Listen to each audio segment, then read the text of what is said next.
over Salt Lake City. So over Salt Lake City, giving us these westerly winds. Now it's to our north, so that's why you've got the wind shift back out of the north and west. Of course, temperatures have been cooler today because remember that low pressure center is counterclockwise, so it picks up that colder air from the north and then swings it across eastern Colorado, giving us that reinforcing shot of cooler air. As we move through Friday, that cooler air is going to move north, and a nice little weak ridge of high pressure will start to build in on Saturday, calming us down, but still with breezy conditions between 25 to 35 miles per hour. So it's still going to be breezy this weekend, but it will be very warm, a lot warmer than what we're feeling today. There's a look at that system across Rapid City, South Dakota. We've still got a few snow showers in its wake here across the high country, which will continue through tonight with heavier bands of snow.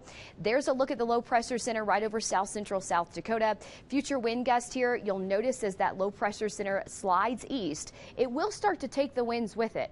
So the winds will calm down after 7 p.m. versus where they're at right now, with 60 to 70 mile an hour gusts still possible.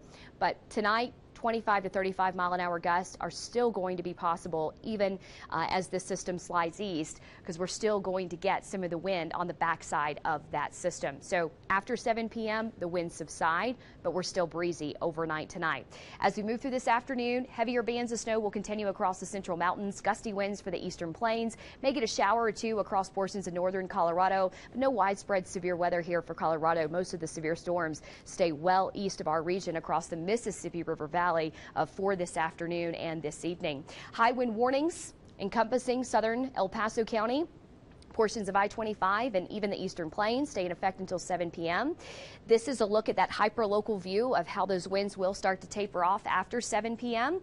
But you'll notice 25, 35 mile an hour gusts still possible. And where they're fighting that fire right across Park County and Teller County, we could still get some 50 to 60 mile an hour gusts even up that way. So it's an unfortunate situation because they just can't get a break, but we do expect a little bit of a calmer wind tomorrow relative to what we're experiencing today, but it's still going to be breezy tomorrow. Let's take you through the morning time frame. 10 to 15 mile an hour. Then we approach the afternoon, may have more of that 35 to 40 mile an hour wind across the region. And then we're going to see that westerly wind really return for Saturday. So, hopefully the firefighters will be able to attack that fire from, an aerial view. I know they have had limited time to do that just because of the wind profile. It's just not safe. So hopefully that will kind of help firefighters get more of a handle on that fire by tomorrow. Temperatures in the 70s across the eastern plains tomorrow. I mean, the temperatures are going to be very pleasant. And look at this for Sunday. I mean, we're back near 80 degrees in Lamar, upper 60s in El Paso County. And your 7-day forecast here, this is another reason why you have to enjoy these temperatures this weekend. Look at how much colder it gets into the mid part of next week as we drop back down into the 30s. And I hate to be the bearer of bad news, but the potential for strong to damaging winds does return to southern Colorado by early next week, associated with this system that is going to drop our temperatures back into the freezing zone by Tuesday, Wednesday, Thursday.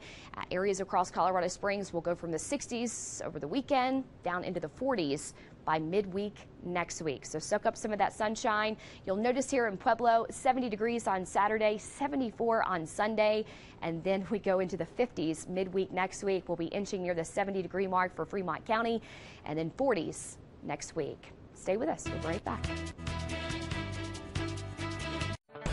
Storm Tracker 13 is sponsored by Leo Sewer and Drain Cleaning. We clean drains, not bank accounts.